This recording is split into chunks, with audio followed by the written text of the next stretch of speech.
Here we go, from Western North Dakota, the men and women in blue coming right at you, straight off the cuff. Episode number 3.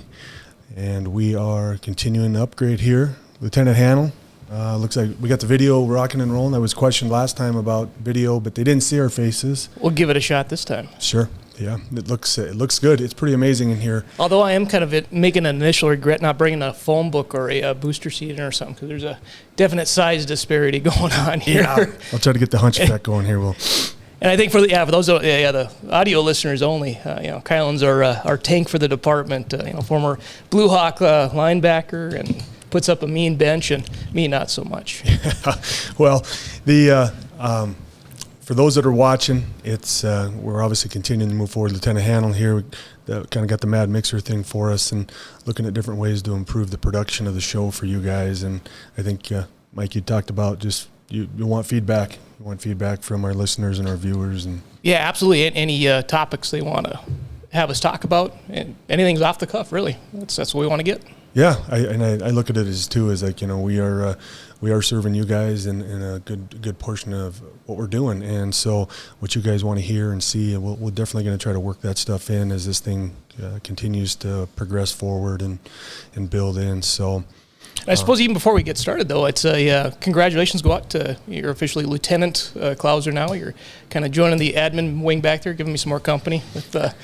We had Captain Wilkie retire back in November, and us as a department were kind of figuring out what to do with that captain position with the administrative stuff that's involved with that. And as much programming and stuff as our department was involved with, I think it was made by the determination that, we need to expand us a little bit to make us more efficient. And the concept of expanding our lieutenants was put on the table.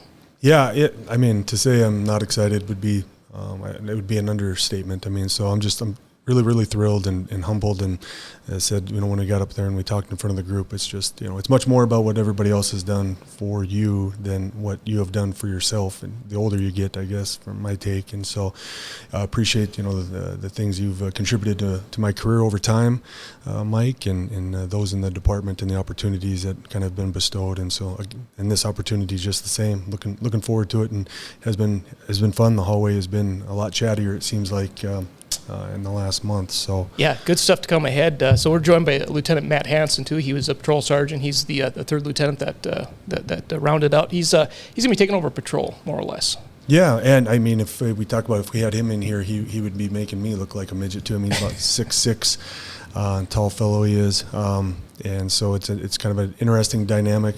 I think it's a good mix of personalities. I think you and I have talked a lot about this and how we can best serve the community in each one of our capacities, and I think we're all it seems like there's a good radical transparency and a kind of an idea meritocracy that's going on right now, and that's really exciting. Yeah, I couldn't agree with you more on that, and I'm kind of excited to see what you've already got done so far, even with the training aspect. So that's going to be kind of your wheelhouse. It's going to be a lot of the in-house training and some of the supervision over kind of what you were with the CIU and task force and whatnot. And myself, I kind of retain the PR stuff of it, the PIO, and then also the recruitment and retention, which kind of segues right into kind of this first thing I kind of wanted to talk about here in segment 1 is just what we're doing as a department to recruit and retain the best and brightest officers that we can get. Yeah, I really like the idea that you had here, and I think that you intend on doing some things more like this, that engaging and trying to draw from community folk. But that if anybody that did not see it, we recently had a poll Mikey put together and put it out there on our Facebook page, and for those, again, our poll, there's we're about 23,000 served, but Mike, and over time, the quality and the investment into that, we're sitting at 12,000 followers. Yeah, about that many likes, and yep. Yeah, and I know that some of those numbers, you give and take on both ends of it, but it's I think it's extremely impressive considering we're serving a community at 23,000, and it never fails to amaze me that the response and the attention, people are paying attention, and they're watching, and we get a lot of compliments, and every now and then we'll get our negative feedbacks back, which we just appreciate the honesty nonetheless. Absolutely. But yeah, this poll that you had put together, Mike, maybe you could just give a little bit of your concept behind that. Yeah, sure.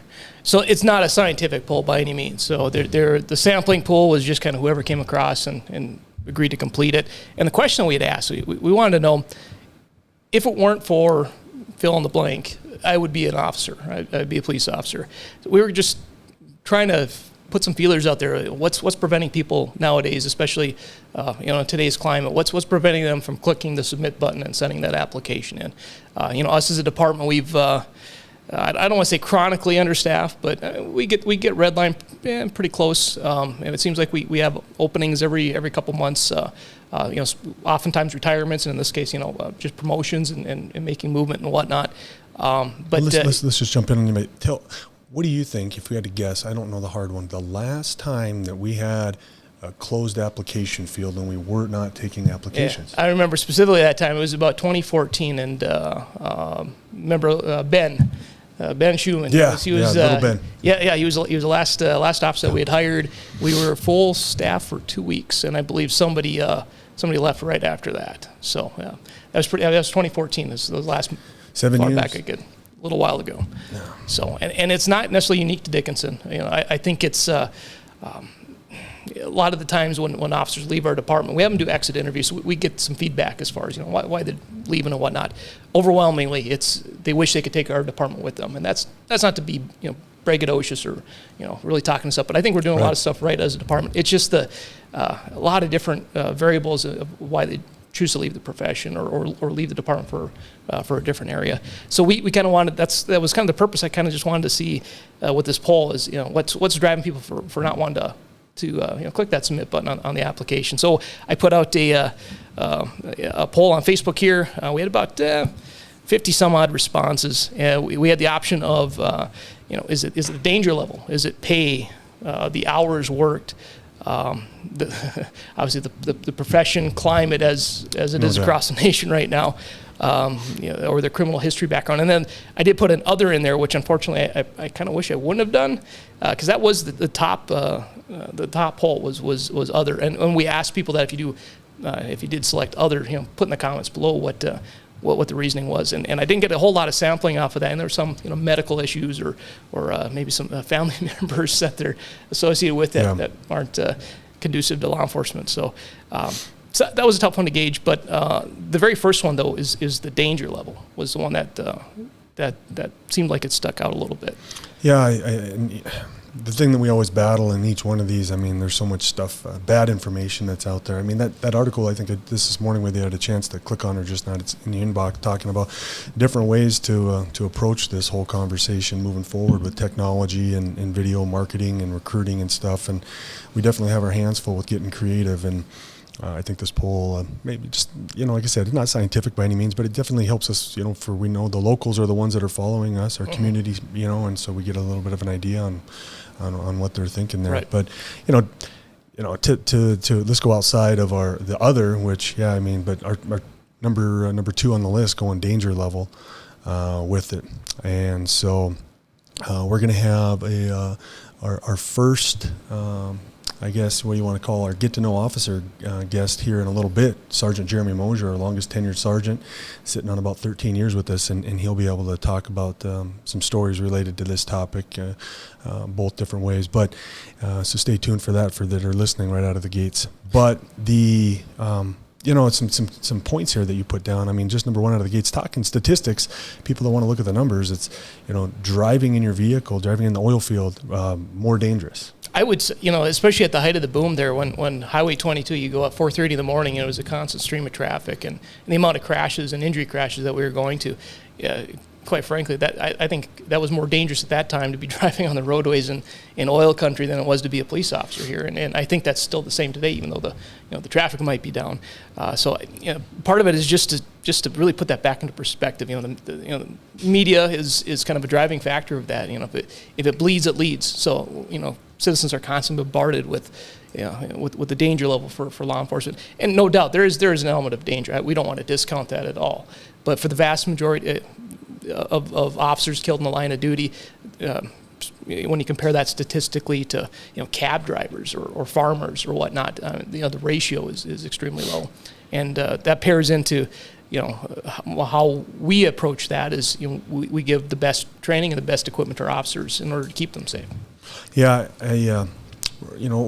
you get over 200 million contacts in a year, in a country that's between 330, maybe 350 million people.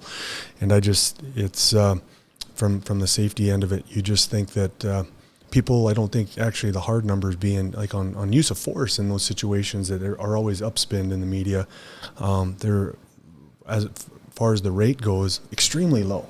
Right, like extremely low, the amount of incidents that we have that we deal with on a day-to-day that require some sort of use of force.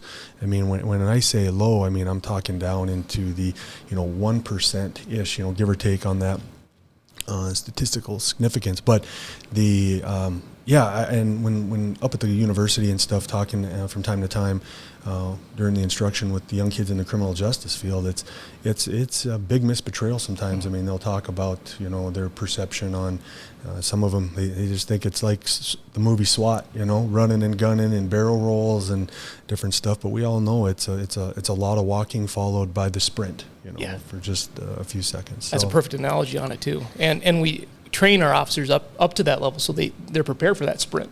The room we're sitting in right now, we kind of doubles as our virtual training room that, if citizens aren't familiar with that, those, especially across North Dakota, we're one of the only agencies in North Dakota to have this type of system in here. The city has been very kind to us in allowing this type of investment, but this gives our officers the ability to do use of force scenarios and de-escalation scenarios and whatnot. And I know you're getting pretty close with the force science piece that's actually encapsulated within the program too. And I don't, maybe force science be a good mention sake right now as far as that. Yeah, I think that they're going to bring us forward in a lot of the our day-to-day trainings that our guys are involved with, and from a cultural standpoint, it's going to just bring us forward with just using proper verbiage, because we can talk about the actions, in the physical modalities of different things, but the culture of the words matter, and people in our community know that, but in our training profession, words matter, and so now I think it's going to bring us forward, making sure we're using the appropriate words and to get us in the right focus frame of mind. We certainly are trying to bring forward more of an interleave approach for those that are listening than the block silo approach, and so we're trying to encompass as many different things as possible to load our officers cognitively in these trainings to the point where it takes them to the edge and they can throw some dirt off the cliff and build off the cliff, but we're not falling off the cliff. And so, back it up, the automaticity we're trying to get built into our guys and gals so that when things happen, the snap of a finger, it's automatic for them. And that just comes through repetition and teaching the right things. So we are really trying to focus on that. And I think in one of our upcoming guests, Representative Armstrong, he's going to talk about some of the training reform and stuff coming maybe from a national level. And I think we're going to be able to give people feedback right away and say we're on top of this. We're paying attention to it. We're reading on it. We're trying to make sure we're staying ahead of the curve. We don't want to be behind the curve on this moving forward. So the bottom line of this, just to, I guess, to quell the fears on this initial response poll for the danger, we train you very well. We equip you very well here. So if that helps to quell the fears, send the app in. And then going down further here, right after that, the next segment or the next option here that voted the most on was the pay. Money. Yeah, of course, yeah. And again, this is not necessarily Dickinson specific, because I think Dickinson is an outlier. We have a very supportive city commission, city administrator, really forward thinking, really good stewards of the taxpayer money. So when it comes time to roll that budget out, they've done an outstanding job balancing that, and we're one of the top paid agencies in North Dakota, and benefit-wise as well. So I believe the current. This is going to be before this year's budget's passed, but our initial starting is just over $51,000 initial. There's a 6-month probationary period, and after you're off probation and through the academy, you're right at about $54,196. That doesn't factor in overtime opportunities, and we also have a integrated senior patrol officer position after the 3-year mark. If you've met an X amount of training hours and you've attended these certain types of trainings, participated in, SWAT or CNT or something like that, then you get this extra bump of pay at that 3-year mark as well. And this is in addition to whatever the city decides as far as the cost of living and this new pay scale that just rolled out here this year. That's a merit-based type of system. We're really set really well as a department and as a profession here to be able to match what other agencies around the area could pay. Yeah, and from the national, median standpoint, I mean, I know we are above the curve. I mean, I think your national median is sitting at that high 40s, mid to high 40s there. So that's good to be able to see. And I know that on these analyses that have been done recently on from the market end of it, you see them. It's like we're right there. So for those that are kind of looking at different things or want to get into the professions and looking at pay, I mean, and you and I both know as individuals there that started off at a time and $13 an hour-ish. Yep, I remember that. And back in the early 2000s, and that it's a great city and in a scale that if you work hard and you get after it and you put the time in, you can provide a phenomenal life for yourself and your family. Absolutely. And when you get right down to it, though, if you're becoming a police officer for the money, yeah, that's probably not the profession. You get into it for more altruistic reasons. I mean, you're in it to help the community, to help somebody in need, and that's where you get the most reward from. Personally thinking, I mean, it's the money's just a side component of that, but it's there's so much other reward and benefit for being a police officer besides money. Yeah, I really like number 3 on the professional political climate, and I think that's such a hot button right now. It is, with everything that's happening, and I mean we're extremely blessed. But I'll let you go with that. Yeah, in this one again, this could not necessarily Dickinson specific, because I think again we're the outlier. We're kind of the best kept secret in the nation for not only for just community, just our sense of community and connection, but the way. Community that we partner with our community here and how they really appreciate what we do. They recognize the difficult tasks that we have, but they're always they're backing us up. So that in that part, for Dickinson specific, you can't think of a better place to be a police officer in the nation than Southwest North Dakota right now.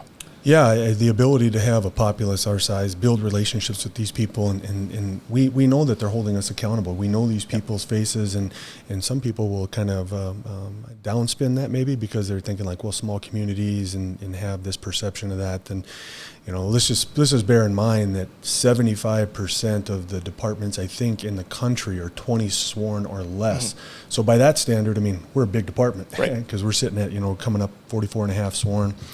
48 and a half after the first of the year. Right. I just think that, these people, and there's a lot of feel good that happens, but dang it, I mean, if something goes wrong, they let us know about it. Well, absolutely. So. We're not without fault. We're a human organization. I mean, that's going to be it, but we have mechanisms in place to track that and to make sure that we deal with that. At the same time, though, but we invest greatly into our officers. Again, with the training, we have a really robust policy. I mean, obviously, you're going to be the gatekeeper for our policy, making sure our policy is updated. So we try to do right by the citizens and taking the recommendations from national organizations. So I think just that in and of itself just sets us apart from a lot of these other agencies that are having such a difficult time with community relations. And I think that's our strong suit, is all the things that we're involved with as a community. National Night Out here was a massive success here the other day. Really good turnout with that, and all the other programs that we have intermixed. It's great. Again, great place to be a cop. Yeah, I think we had just about 500 meals served that night, taco in a bag. It was really good, and a lot of kids there. Did a little copsicle at the door entry for everybody with little goodie bags, and it seemed like it was rather well received by everybody who was there, and it keeps getting bigger. I mean, another example of the support there and the climate here locally. Yep. So let's move on down the list though. If you didn't take the poll, the next one is hours on there, and so we get that question a lot when people come in and apply. What's the shifts? What's the hours? Right. Yeah. So the shifts, obviously, we have to be open 24/7. Emergencies don't wait. They happen every hour of the day, so we have to staff the streets every hour of the day. Granted, there's going to be some times that are busier than others, so we're able to adjust our manpower accordingly. But currently, we're at 12-hour shifts, rotating shifts. But that wasn't always the case, right? That wasn't always the case. I think when you and I started, we were at 8s. Yep, which that's got its own benefits and disadvantages as well. But I think for the most part, the guys here really like the 12-hour shifts. It's easy. It's very flexible to adjust schedules and take vacations and whatnot. So basically, you're working a Monday, Tuesday, have a Wednesday, Thursday off, work Friday, Saturday, Sunday. Next week, you have Monday, Tuesday off, work work Wednesday, Thursday, and then have Friday, Saturday, Sunday off. So it just kind of rotates like that for 1 month. So you got a month of days, month of nights, and you switch back and forth. And the big thing is it just really, especially on your short week per se, you just take that Wednesday, Thursday off for vacation, and you have an entire week off. So there's a lot of benefit, especially with the millennial generation. The biggest thing there is that life-work balance. That's the biggest thing that we've been seeing with these new recruits coming in. They want that balance in their life, and absolutely so. But the shift, 12-hour shift, is really easy to work around to be able to accomplish that. I think one of the things, admin, they're trying to maximize some of the, for wellness purposes, I guess, on the crews, is with our additional staffing that we're looking at, trying to come to a power shift that would, for people who are listening, what does a power shift mean? It would essentially be your department trying to afford you maximum coverage over a period of time that are, say, our peak hours. So I think we're potentially, let's throw something out like on a 2 to 2 shift, having extra officers working that could help when those influxes in call volume happen. And generally, that's, I think, the typical peak that we see is when we wish we had more people on. It's typically at that time. Although day shift, for some reason, especially early, the 10, 11 o'clock, that can all of a sudden just open the floodgates up, and you're running call to call. So it kind of all depends. The running backgrounds for the department now for the last 10 years and overseeing these things. That's the next one. There is definitely one where it's a low on the poll, but I look at the criminal history in the background, people that have done things in their past that maybe they're worried will be held against them, inside the profession.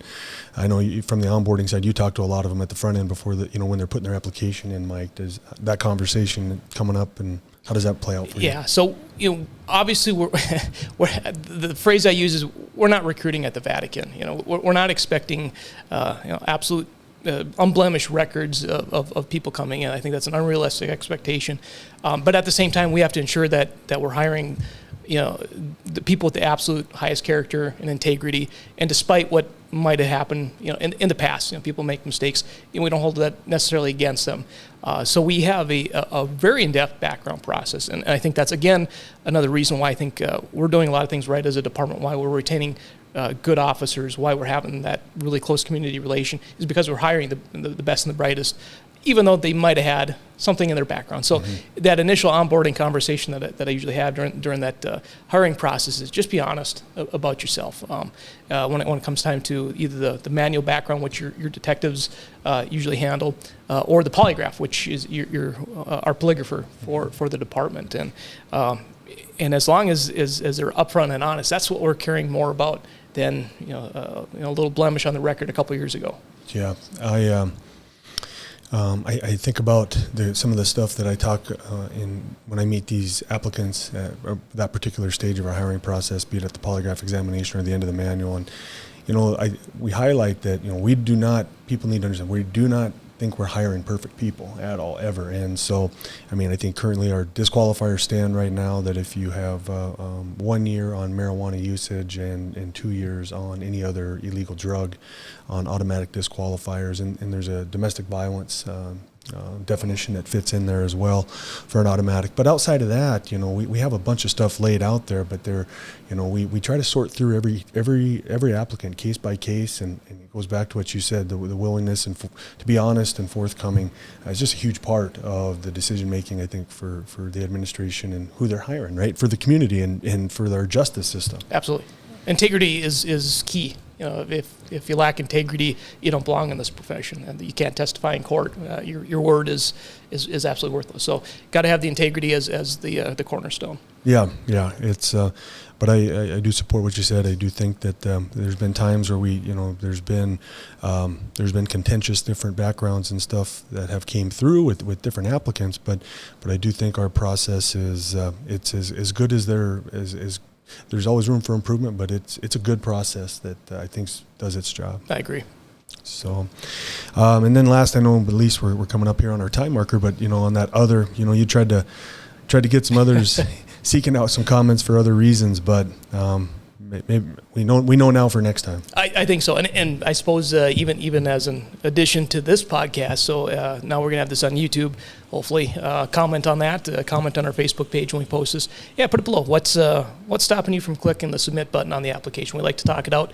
See if maybe we can quell any misconceptions. That was kind of the purpose of this poll, and so hopefully the information we just gave you here is maybe helpful in changing your mind on that. Yeah. It's a young department. It's an extremely fun department. You think about how it's changed over the course of our career from when we were hired till now. Night and day. And night and day, and some of it good, some of it's different ways. And I just think that it's an extremely great place if you're a young person looking for an awesome career and an awesome community, to have a good future to work for. Yep. Right so, on. What? Maybe it's time. Is it? I think so. Let's swap it out for segments here, and then we'll be back up with Sergeant Jeremy Moser for our first Get to Know Your Officer segment. I like it. Stick around. Stay tuned, guys.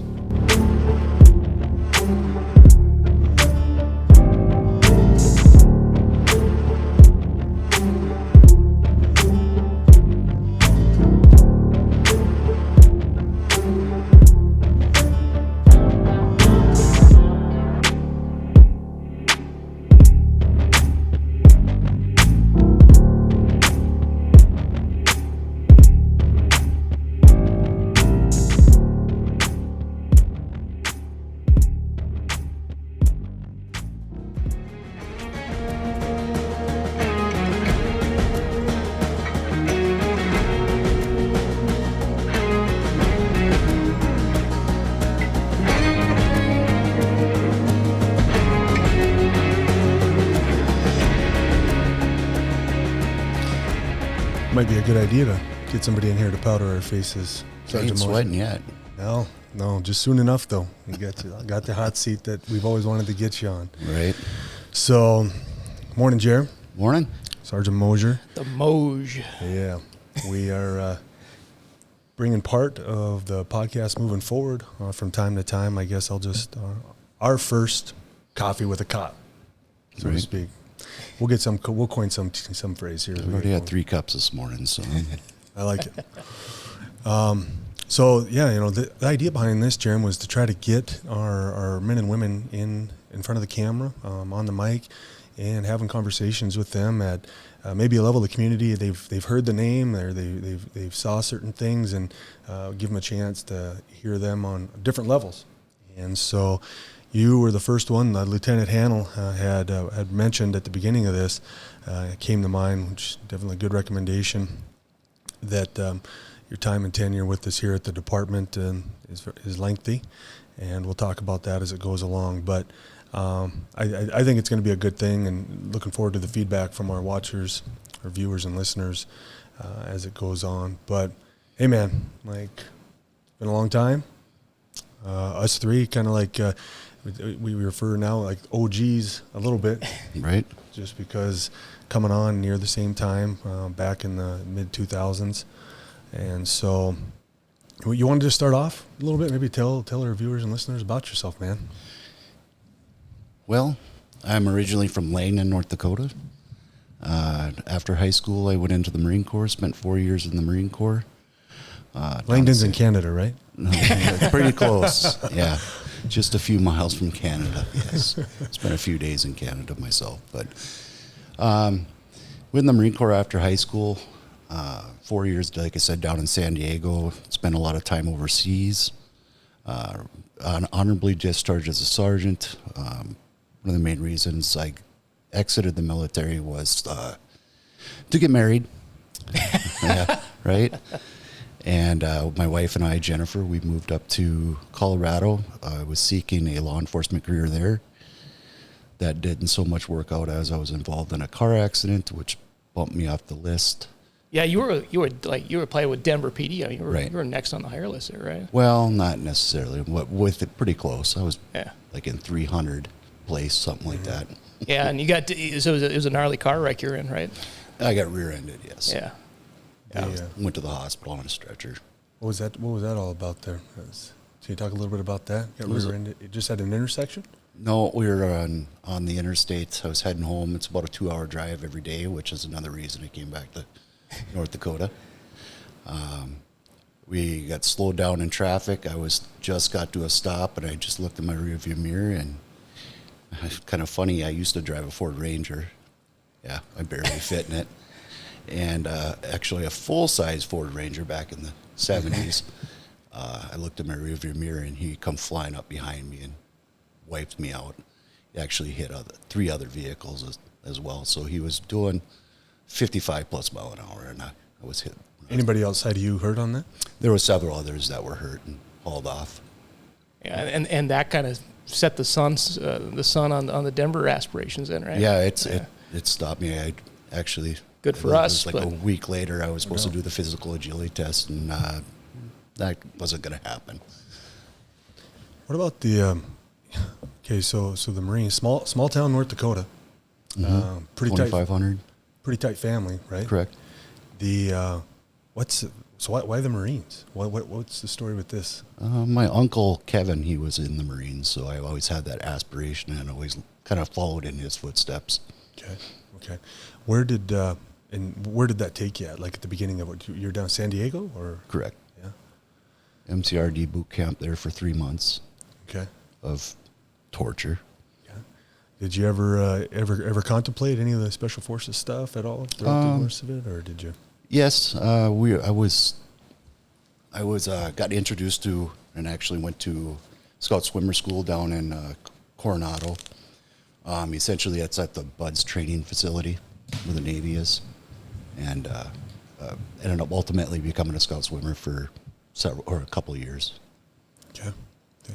What about? Do you got anything you can share, like the time throughout your time in the Marines? I mean, I know our listeners, they'd love to hear. Like what even time? This is going to probably date you here, but what time are we talking about? Just after the Gulf War. Okay. So we spent time in Saudi, pretty much all over the Western Hemisphere, all the way over into Malaysia, Oman, Qatar, you name it. We've been to Australia, Hawaii. It was a great traveling experience, put it that way. Mm-hmm. What was the vibe like, in the military for the Marines at that time? Tell me, like, you guys are obviously it's post Gulf, and you're all so. It was still pretty hardcore. They kept us in check, knowing that there's other things that were already starting to formulate, in like Mombasa, a lot of things like that. We continually trained. We were always on our feet. And there was not necessarily a deployment per se, but there was times you were called to action. That stuff that probably didn't make headlines, or not necessarily in a conflict or something like that. There's many things out, yeah. Which is, it's okay. We don't want the limelight, so, and that's the way the Marine Corps works. So, what favorite? You got favorite spots? Favorite moments? Australia, absolutely. Australia. Where at in Australia? We were in Sydney. First place was Bunbury, Australia. Okay. How long were you guys in there when you go to these, like, temporary? About 3-4 days, just R&R. Okay. We did some training in Australia. We did training in Singapore. We trained with the Singapore Army Commandos there. They're pretty crazy. Oh, yeah. How was living for you on the ship? 6 foot plus guy on the ship. So now we're bringing back memories. Yeah, that's what we want to do. We want to dig this up. Right.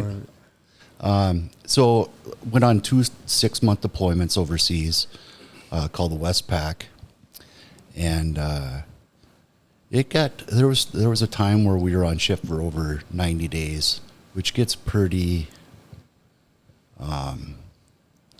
The emotions get pretty contentious a little. Yes, but the way we're all men. We fight and forget, right? So we just moved on. As that thing, kind of goes along, did you have, were you putting much thought in the post-military at all while you were in the military? Like, as soon as I met my wife, I was pretty much out the door, honestly. I've seen in the military, it's tough when you get married, or I've seen a lot of friends that got divorced in the military based on deployments and what have you. So I knew that was going to be an issue, or it may be an issue. So I wasn't going to take that chance. Gotcha. Was family always in the scope for you? I know a lot of these military guys that were runners and gunners. Family's not always something that's just in their cards. Right. What about for you? That was more in my scope as family. Yeah. Yeah. Do you think was part of that coming from a tight knit family yourself? Yes. Yeah. How many brothers and sisters do you have? I have a brother and a sister. Gotcha. So you know that the clock's getting punched. You're leaving the Marines. What's going on next for you? What's Jeremy Moser, Sergeant Moser? Law enforcement. There was in Colorado. Why Colorado before home? Say. Honestly, it was one of those on the map. That's where we're going. Gotcha. And they're hiring there up in Colorado. They had several thousand applicants. And then you dive into this construction business a little bit there, and you're building homes all the way. You building, framing, doing the whole thing. How was that with Patriot? So, essentially, I was working a job down in Denver as a construction worker. Ultimately, we decided to move back to North Dakota. Did some research. The construction company here in Dickinson was hiring. Drove up, did an interview, got hired, and we picked up and moved to Dickinson, North Dakota. At that time, I worked at that construction company for a few years, and then decided that I'm going to do it on my own. Started my own construction company, Patriot Construction, back in the day. Appropriately named. That's perfect. Right? Yeah. For several years, and did a ride along with the Dickinson Police Department. And found they were hiring, and big bada boom, I'm here. And that was what year? 2008. 2008. Yeah. Seems like yesterday. Right. And that is one thing that stands out, with you, Jeremy. Obviously, always since I've known you, a proud patriot of that, with your time served and coming back here. And so then, did you in your journey back in here? So the volunteer fire department side of it there. Are you one of those little boys that just played with fire? So fire was always a thing for you. How did the fire department? I'm not going into my past. Yeah. Sorry. Actually, I do have a story on that one. So my dad was a volunteer firefighter up in Langdon for many, many years. My brother's also a volunteer firefighter up in Langdon. Always had that interest to serve the community. Got involved with the fire department, I believe, in 2002, 2003. I think it was 2002. Volunteered for about, the 6-7 years before I became a police officer. Then it just got to be a little too much. I wasn't offering enough back to the fire department, so I had to sever ways. So,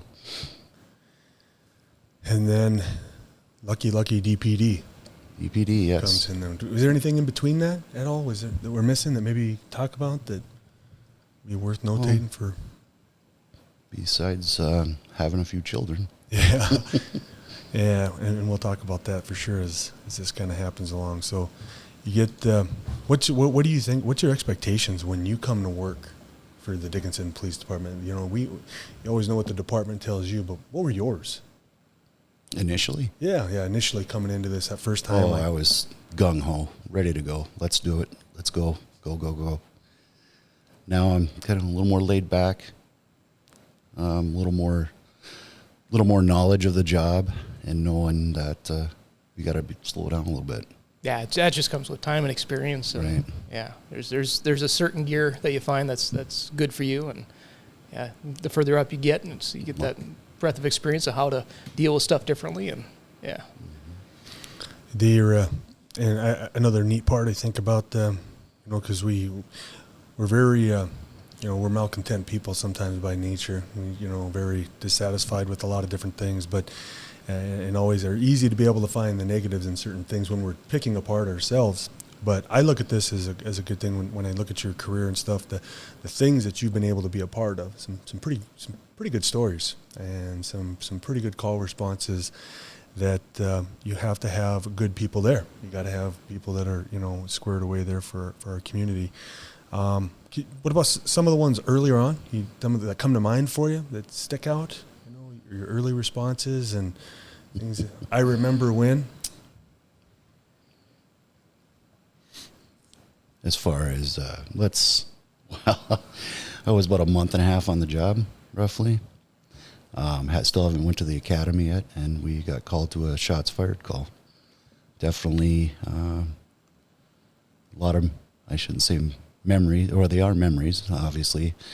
I can work through the whole call for service and know the intricacies of all the call, of the whole call. Yeah, so this is the shooting, like the summer, early summer, summer of 08, right? June 5th, 2008. Okay, so. Yeah. Memorize the date. Yeah. And so it was a shots fired call. Do you remember how that came across, or what was dispatched as a shots fired call on the south side of town. Okay. Remember where you were at when the call came in? I know exactly where I was at. I was where the it's the new Autorama. No, not the Autorama. What's the building, the red building now? Pro Tent. Yep. That's where I was. I was actually cruising through the parking lot there, checking doors and what have you, and the call came out. Do you remember how many guys were working that night? What was the shift working? Yeah. There was 4 of us working that night. And what time? It was... oh, shoot. I don't... I think it was pretty late that night. Yeah. So you probably had a full crew. Our whole full crew at that night. We had our Sergeant Brown, SPO Koskovich, Corey Lee, and myself. Okay. And do you remember thinking in your head at that time there, like processing being a newbie out of the gates and stuff? Some of the initial thoughts that hit you? No, like I said, I was pretty much gung-ho at the time, and I just used, based on my tactical experience in the Marine Corps, that came into effect, and just, the tactics. So set the scene for us. So you're responding down there. You get on scene. What you guys formulate a plan, or what information do you even have up at that point? At this time, we had just before we arrived on scene, we were informed one of the occupants of the residence was shot with a high caliber rifle. We were setting up across the street. Sergeant Dan Brown and Corey Lee and I met across the street, formulated a plan. SBO Koskovich, he was down the street maintaining security for us with a long rifle as we approached the residence. So this isn't just a shots fired, like we get those all the time where it's like fireworks, but I know what a gunshot is. This is an active shooter situation. We know for sure somebody shot here. Yes, yeah. And they're on live with dispatch, the calling party, and we're getting current information real time. What time of the morning was this? I honestly don't remember. It was early in the morning. I remember getting called out. It was the first scene I had really since I was just newly signed back in investigations, and I'm going to say the sun was just coming up. We got to be at that time of the year. I mean, it had to be 2-3 in the morning. Sounds about right. Yeah. And so that thing goes along. So you remember when everything was said and done for your guys' crew on that deal there, like that immediacy right after the fact, and how did that go? You share some of these things with our listeners and our viewers so they kind of get intimate with what we're dealing with on a lot of these crazy calls. As far as the after? Yeah. Okay. There's a lot of emotions that come into play. You're going from a elevated adrenaline to you got to bring it back down to normal, and then you get that adrenaline dump where you're just completely exhausted. And then you just move on, I guess. Because I mean, for and honestly, it affects everybody differently. I've been in several situations prior to this, so I already had that. It's developing a mentality that you need to focus and get yourself through these situations and mentally prepare yourself. And do you remember how many rounds were fired from? Well, actually, even back up here. So walk us through there. How just because this ended up being an officer involved shooting, I guess, for the listeners that aren't sure. So yes, So Corey Lee went to the north side of the residence to around the corner, and I skirted the building as Sergeant Dan Brown there was a tree line to the south of the residence. Sergeant Dan Brown was using the trees as concealment to move up to the back of the location where we are told that Joe Wetzel had exited the residence and was looking for the female who was on 911 in the backyard area. I utilized the residence and skirted the residence, get to the corner. Just as I get to the corner, this is where it gets pretty scary. At the same time I get to the corner, Joe Wetzel comes around the corner with the rifle. He's ordered to drop the gun. At the same time, he raises the gun at about waist level, like cowboy style, and I see the barrel, and it's this big, looking down the barrel. So he's pointing it right at you. He's pointing it right at me. I have my shotgun up at that time for various reasons. I squeezed the trigger on my shotgun, however, the safety was on. At that time, Sergeant Dan Brown fired a shot and stopped him from shooting. So now going back, now we got to. So at the time we were doing it was Remington 870s at the time, right? We were rocking with that. And you're not a Remington 870 guy, are you? Well, I actually am. I hunt with a Remington 870. I thought you were a Mossberg guy. No, absolutely not. No. I was going to give you a lifeline there. It's like, well, the safeties are different. All right. Be honest, I'm a Remington guy, 870 guy, and when I pheasant hunt, I know it's not right, but I would always have my safety off and no round in the chamber. So when I went to shoot a bird, I would rack around and. So it's bad muscle memory or something. Absolutely, bad training. I'm going to jump in on Jeremy. First of all, for you to be able to like just say that word out loud, like you say that was a scary thing. Yeah. Absolutely. People need to hear that. Our young officers need to hear that are coming in sometimes with perceptions that, you get a seasoned guy and you've been around enough to know that it's probably not used enough in some of our conversations and stuff. The fear side of it that actually exists in these human beings in a situation like that, and being in some similar to what you're describing. Hey, no doubt. I was scared to death. You fear. You go down the line there, and the problem is when that sort of thing starts to kick in and the chemical reactions go. The brain starts to do crazy stuff. Mm-hmm. And it's like what you're talking about there, man, is a completely plausible situation. And you could be highly trained special forces guy for those, right. That are doing it. And I got all kinds of stuff in my office I could show you that sort of reaction to a safety being left on and stuff like that. It can happen. I mean, and it does happen, and it happens more than people want it. Because Hollywood and stuff, they butcher this for us. It's always, throwing bullets around. Monday morning quarterback. Slabs all day of long. meats and stuff. And so, man, I really respect you for saying that like that because it is. It's scary. And on a day-to-day basis, when that audible goes off and you're going, it's fear that's triggering these things going on inside us, in a way there. So after bang here and suspect falls to the ground, right? What's your guys' next step after we that? move up, get him into custody. At that time, we don't have a secured scene, so I move around to the north side of the building and I run into Corey Lee, and then I move around to the front side where I come across the victim and the calling party. And I'll never forget this because my adrenaline was through the roof. And it immediately brought me back down to normal, essentially normal, is when I'm asking the gunshot victim, where were you shot? He said, in my good leg. And what? And he pulls up his pants and shows me a prosthetic, and I'm like, oh. And it just brought me right back down to normal, essentially normal, and just like, whew. Okay. Yeah, because he was injured, but he ultimately survived. Yes, he was shot in his other leg. Right. What about so I know there was. I want to get you in the shell casing, the debacle here.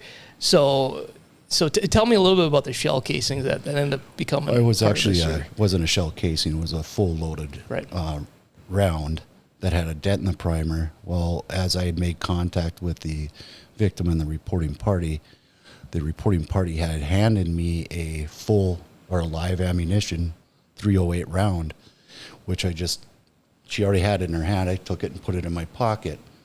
Well, I also, prior to when we placed Joel into custody, I had ejected a round out of the rifle, and I also put that in the same pocket. Now the question being, how did the dent get in the primer? Was it in the rifle and he already pulled the trigger and it didn't go bang, or was this one that was just found on the ground and already had the dent? Yeah. So after everything's said and done, you had 2 rounds in your pocket. One had a dent in primer, one didn't. Right. It could be conceivable that as he was leveling out on you, that was the dead primer. But in my mind, it was most likely the one that was ejected on the ground. But it still kind of makes you think about it. You know, that would have hurt. Right.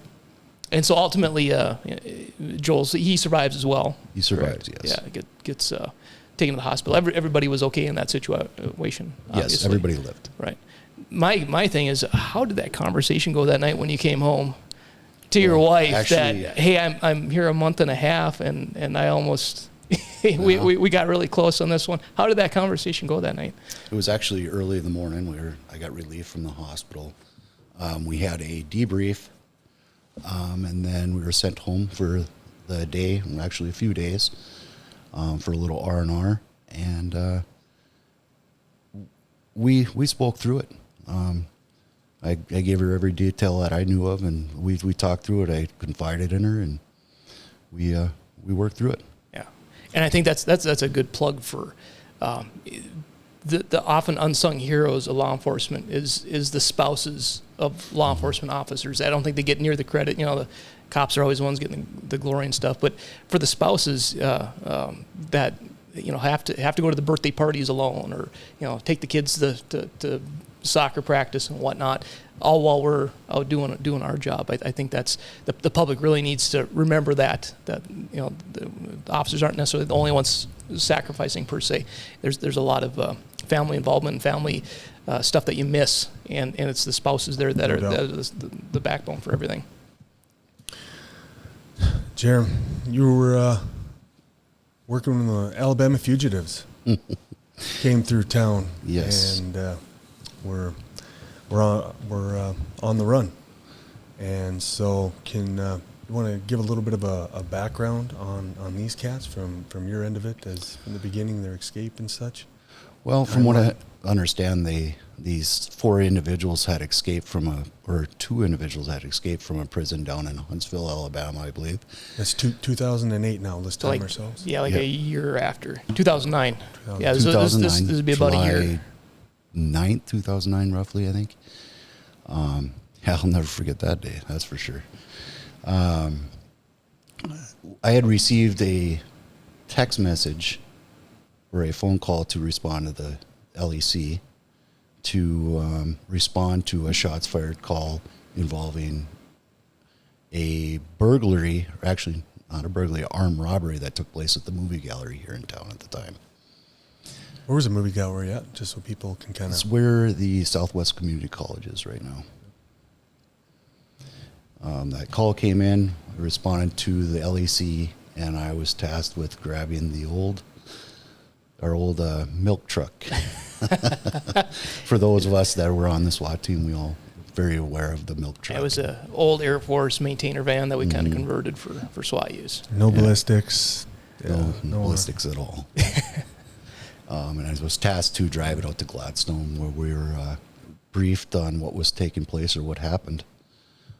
Where we learned that the robbery had taken place. Trooper Megan Christopher from the North Dakota Highway Patrol was responding to the incident southbound on 3rd Avenue West, and she seen a suspicious vehicle northbound, speeding, putting 2 and 2 together, get those spider senses going.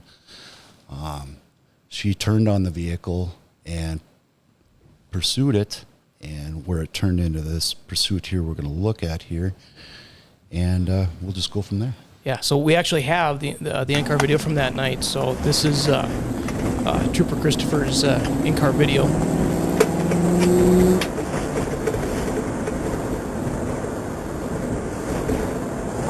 We don't have any vehicle description. There were 3 to 4 individuals wearing camouflage and masks. They also had walkie-talkies. Seemed like they were very organized.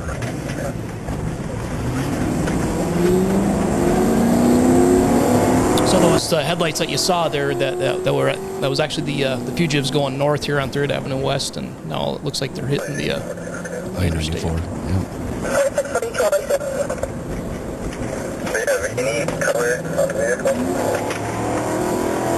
Oh, I miss those Crown Vics.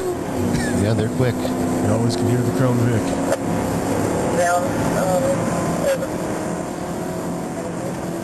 It's like you were saying, Jeremy, this is complete officer intuition on her part. You know, she's Absolutely. responding to the robbery, sees a vehicle going high rate of speed the opposite direction, and just that cop instinct, turn around and start following this guy. Absolutely. That just raises the hair on my arms right now. Just listening to it, right? Mm-hmm.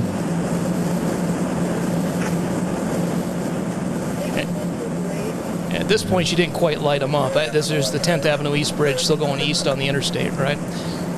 I think going about 100 miles an hour. And now here's skips forward here at exit 64, and I think this is about where she turns the lights on, I think, right? No, it is slowed down now.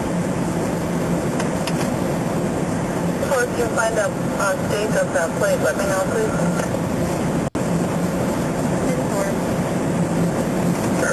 1211.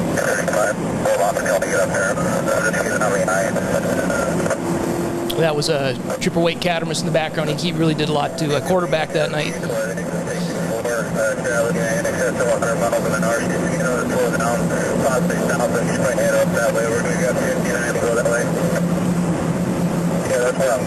Are we just about to the Green River now? Looks like just on the hill coming outside of Tiger. Activated the red light, and we're accelerating, traveling about 82 miles an hour now, heading eastbound. I apologize, it was eastbound.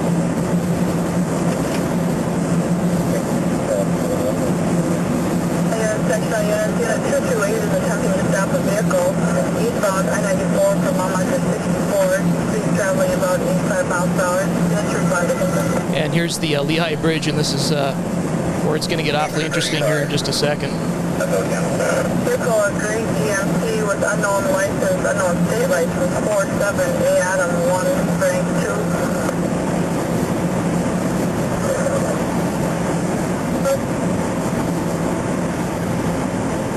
Channel 2. Hey, radio.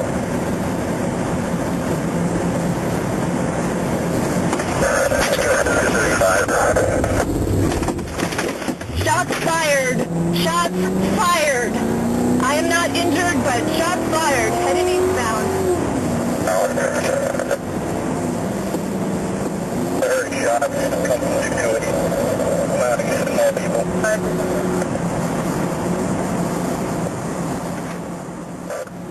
So yeah, the passenger leaned out and ended up shooting a couple rounds at her. Yeah, you can see. If you look closely, you can see an arm come out the window and possibly a head and shoulder. I talked to Trooper Christopher afterwards, or shortly afterwards, and when she said she stopped there, she actually stopped to pat herself down to make sure she wasn't injured, and then resumed the pursuit. The round actually went through her windshield into her trooper hat. On the passenger side, On the right? passenger side, Yeah. yes. I think had somebody been sitting there, they probably Somebody would. wouldn't, yes, Yeah. absolutely. And I think she was at that, from my recollection, she was kind of in your position too, just starting out as a trooper and Yes. first critical incident.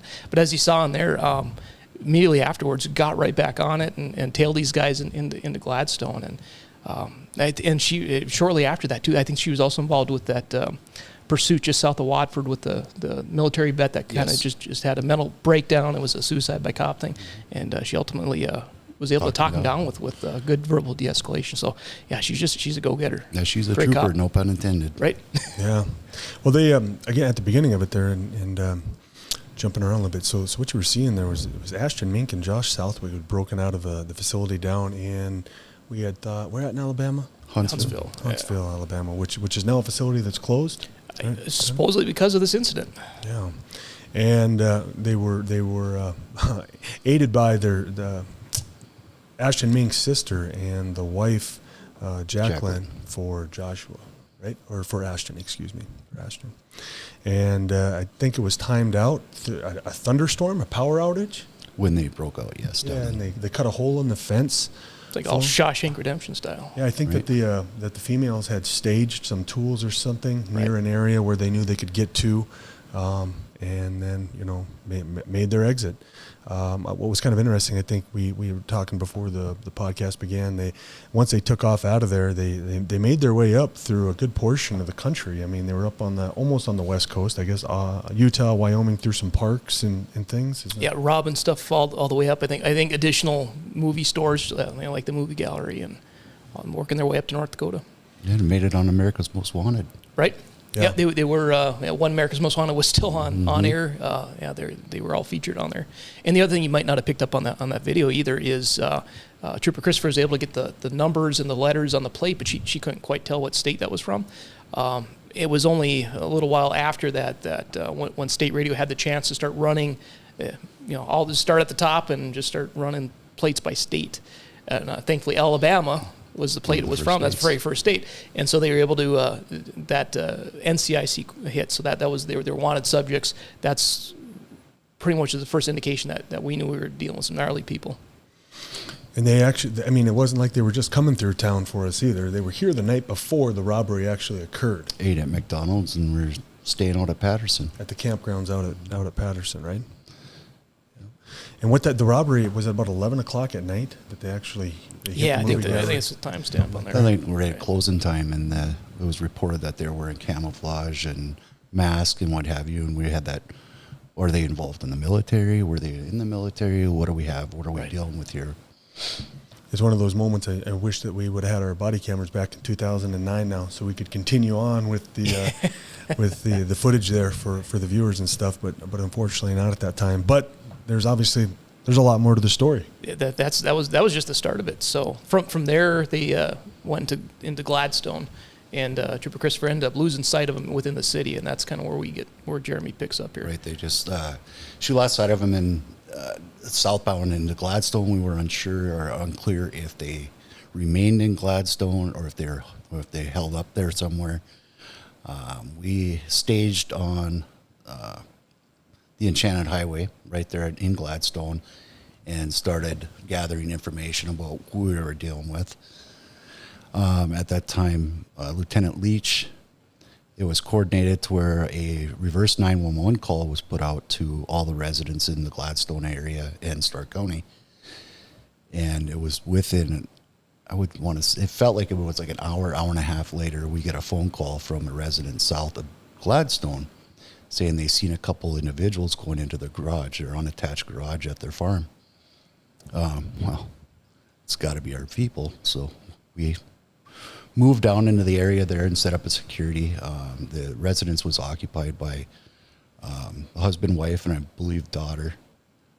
We held on the residence. We had set up a long gun directly at the garage and asked the residents to remain in place, and we will handle the situation. And at that time, we were working on many hours of no sleep, so we asked for assistance from the West Dakota SWAT team, the Bismarck area. Because up until this point, it was just Southwest Tactical, our group, which I even forget how many people we've been. I think there was only 6 or 7. I was going to say There was 8, only but maybe it wasn't that many. Yeah.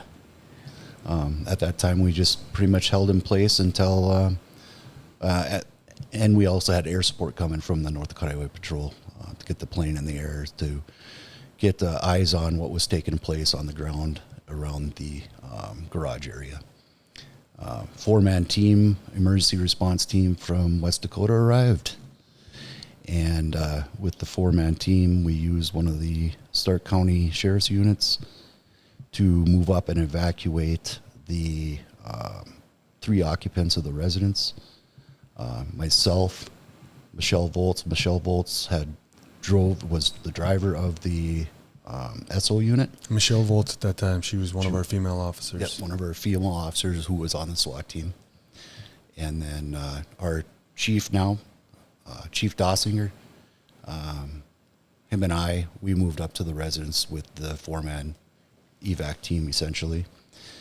And Chief Dossier and I were tasked with holding security while the 4-man team from West Dakota assisted the individuals out of the residence and were able to extract them and get them back to safety, to where we took over the residence as a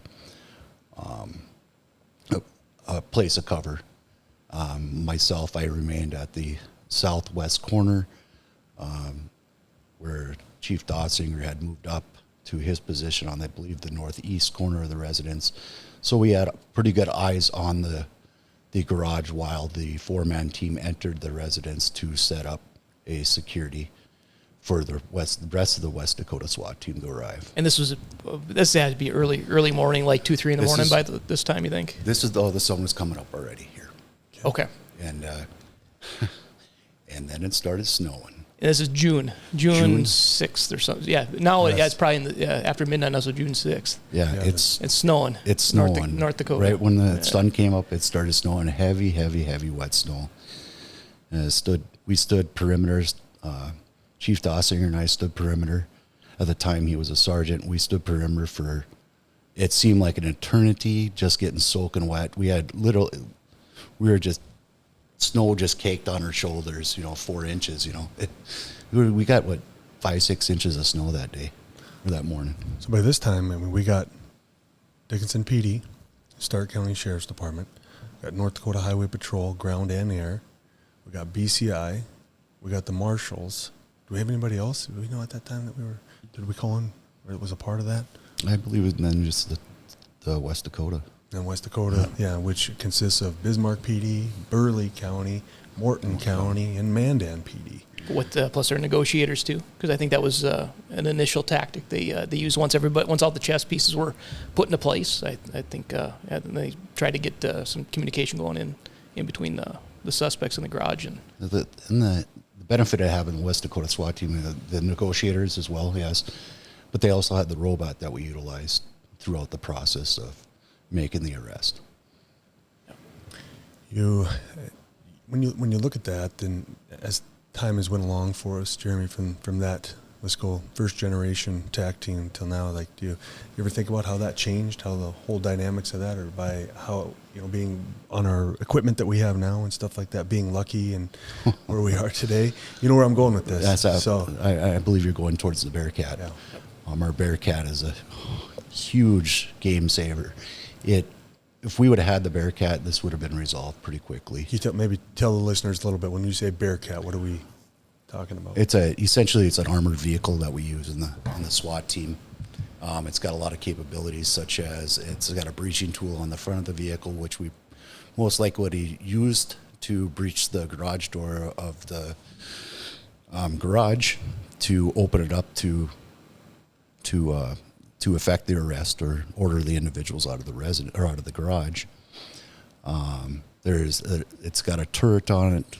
There's so many capabilities that we could have used with this Bearcat, and we're fortunate enough, not too many years later, it was convinced to purchase one throughout the counties around that we serve here in the Southwest Tactical Team. And that was a result of another officer-involved shooting that we had north of Belfield in 2012, maybe? Yes. Thereabouts. That's the only option we had at the time. Again, that was with the milk truck that we had. Right. The plywood side, we had no other real cover out there when we were trying to arrest a aggravated assault suspect, brutally strangled his girlfriend, and occupied this farm structure north of Belfield. And as our perimeter units were trying to set up, dismounted, so they're outside of a vehicle, trying to make contact with him, trying to negotiate, comes out and points a rifle at one of the officers, and our SWAT team ended up having to react to that. But in that case as well, had the armor there's so much more we could have done. And so, yeah. It's honestly, it's a psychological thing too. You pull that Bearcat up. We've had several cases where we responded to, and why'd you give up? Oh, you guys come up with a big tank. Yeah, the positives, and we know that the positives outweigh the negatives exponentially. Absolutely. With that thing, for some of the negative attention that those things get from time to time. So, I mean, from deploying gas, I mean, you just go down the list of... There's so many opportunities, or so many capabilities that we can utilize the Bearcat with. It's amazing. Yeah. And so, talk about the tail end of that. So things starts to wind down after how long? How long are we out there for? I believe we spent 17 hours, if I remember correctly, around that. Ish before it was mid-afternoon, early afternoon, when it was all resolved. Chief Jotsinger and I were pretty much on stand down. I remember sitting in a chair just trying to get some Z's, and then also keeping an ear open and listening to the negotiations taking place. We utilized, I'm not going to go into the tactics that were utilized, but there was things that were introduced to where we knew what was going on inside that garage, visually and by audio. And you could tell that things were amping up, and they were preparing themselves to fight. There was several other indicators we found out later that they were using some of the horse narcotics that were in the refrigerator, tranquilizers, what have you. They were using some of those and putting that in their body, ingesting that. There was we could hear tools being utilized, saw cutting equipment. You could hear as it sounded like they're tearing things apart in the resident or inside the garage. You can hear them loading ammunition, and then towards the end, they started praying, which really amps it up, and you're just, this is not going to go well. About that time, they said they're going to give up. Yeah, that's what they're telling the negotiators over that, but that's not necessarily what they're planning. No, and they don't know that we know that, so we're prepared for this. Well, pretty much prepared for it. At the time, we were told there's no other exit out of the garage. There is a door on the backside, however, it's barricaded enough to where they would not know how to exit. Yeah, it was like a barn style door, right? Yeah, like a slider door. And then the front was an overhead door, and then a man door to the next door, right? Lock door. Yep. And in the back of our minds, we're always thinking, okay, there's still that back entrance. But the owner of the garage believed that there's no way they could figure out how to get out of the back. So coming around to the time, they said they're going to exit. At the time, we were speaking to them by a throw phone. And basically, it's essentially a throw phone. It's got a phone. It's corded back to our negotiators. And they said they're going to give up. So we all moved up in a position inside the residence, and we formulated a contact team. Well, I was one of the ones that was on the contact team to go make contact outside the residence. Chief Dossinger remained inside at a window to hold cover on the garage as we make contact.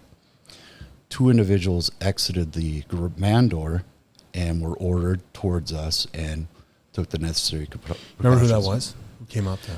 This would have been Josh Southwick and that would have been Angela. Angela. Yeah, because they were boyfriend, girlfriend, soon to be married type thing, right? Yeah. Yep. And they complied. And about the time we went to go place them in handcuffs was when the Wild West began. Ashton and Jacqueline exited the west side of the garage, which would be the back side of the garage, and began running northbound. Yeah, that was the door we had initially assumed that was screwed shut. And it was never going to be able to. Right. They exited and they ran northbound toward one of our sniper positions that we had set up, and basically, essentially, it was a squad car that they're hovering behind, using as cover, and started popping rounds off. They both had handguns in their hands, and each hand, and they're handcuffed together. And there's nothing I can describe it as. They came out like Bonnie and Clyde. It's the only way I can describe it. They were going to go down in a blaze of glory. At that time, this from obviously learning over the years, you're not supposed to. I was on the contact team.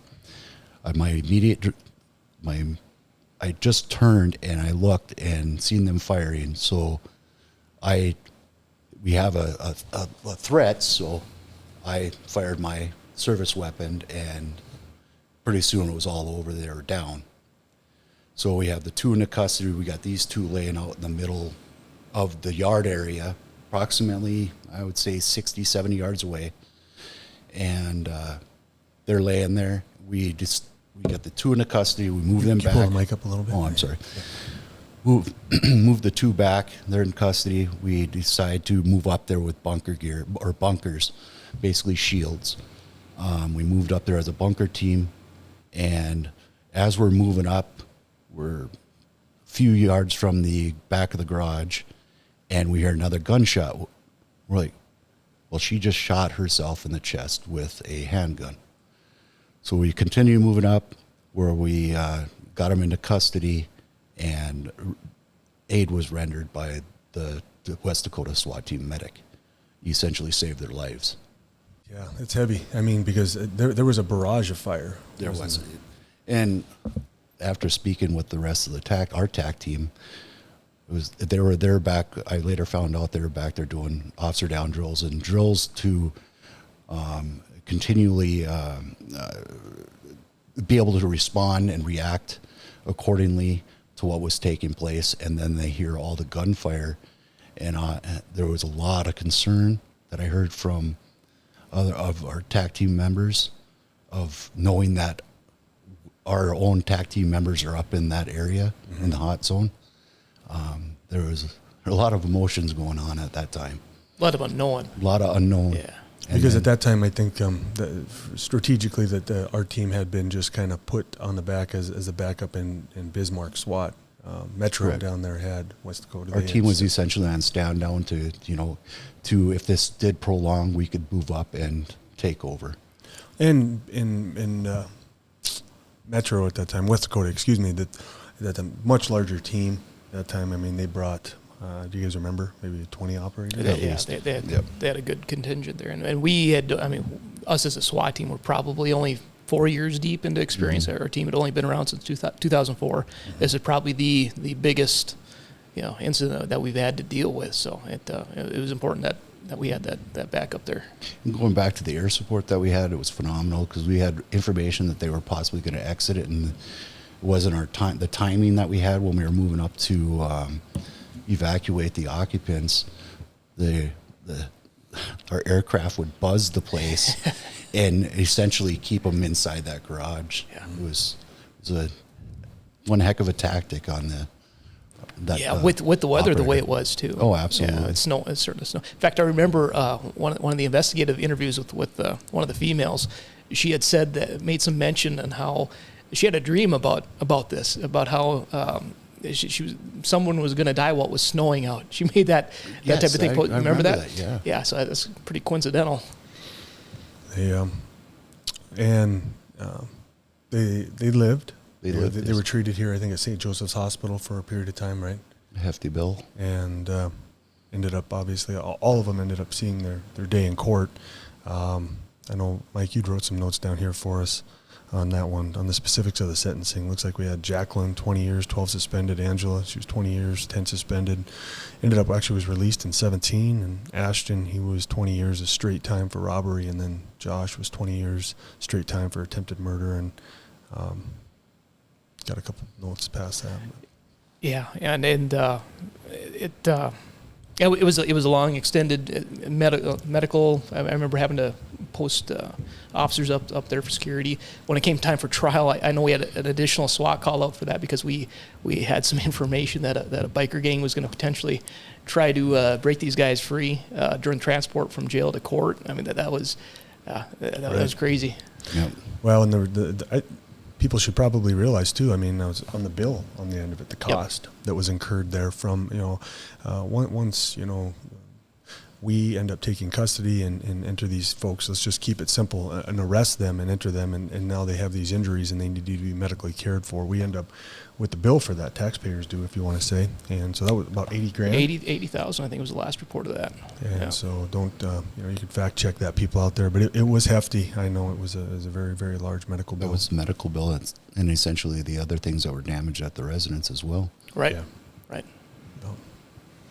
Yeah, that's pretty amazing stuff, Jeremy. It's, I know. I think I was looking at numbers the other day. I mean, CFSs you've been attached to over time, over a couple 100,000. I don't know. Over the whole total time. I haven't looked. I'm not even sure either. Yeah. I honestly haven't looked in. Looking back at that 2008 to 2014 time frame was essentially like the wild, wild west then. Yeah. And it's like, is this how my career is going to be for 25 years? Well, We're just be nonstop like this. 2009 was the year from hell. That was Right. We had the tornado, the DSU softball students that ended up drowning north of town. Yeah, another homicide, I believe, right around this time too. So, yeah, it's crazy. Yeah, and those are going to be great stories when we get some other officers here down the road and talking to. So maybe Jeremy, I mean, it's been good. What about anything to wrap up on from your end career wise here, or maybe some things I think it's important for the listeners, some perspective from a guy that's been here as long as you with the family and stuff to the community, current status of the department, advice for young guys that are looking to do the job, advice for our young officers. We're very fortunate here in Dickinson. We have the community support, and we focus on the community support as much as possible. We like to get out in the community, gain that respect, and we have that. Ultimately, we have that respect from a majority of our Dickinson citizens. And then knowing that we have that support, I mean, that's money right there. That's straight up a lot of comfort knowing that. Yeah, no doubt. Well, let's good segue. Finish it on. I think so. Okay. I like it here. Let's Speedcuffing. You heard it right there. You heard the noise in the headphones, I hope.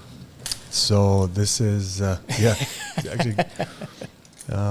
And so this is going to be a part of it we do, Jeremy. This is just spitball some questions at you. You got to try to get through these as fast as you can in 30 seconds. If you don't get through them, that's okay. And if you want to pass and come back to it later, we got time. You get through them all, we can do that too. Remember, I'm the first one, so I get extra points. Right. Yeah, right. I think that's how it goes. But Mike, you'll key up the music here on it. Are you ready, set?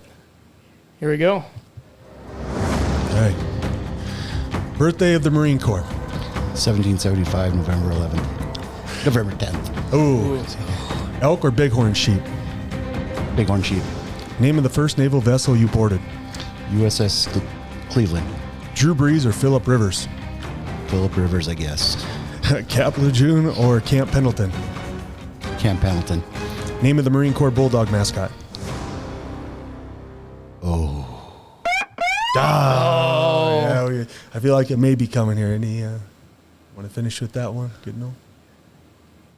Is it? It's not Chesty Puller. There you go. Shorten it up now. Puller? Chesty. There you go. Is that a new one? Maybe Chesty wasn't around when you were in. Honestly, I don't remember calling having a name for the Bulldog. No. This is just off of Wikipedia. My Marine Corps friends are probably going to be calling me shortly.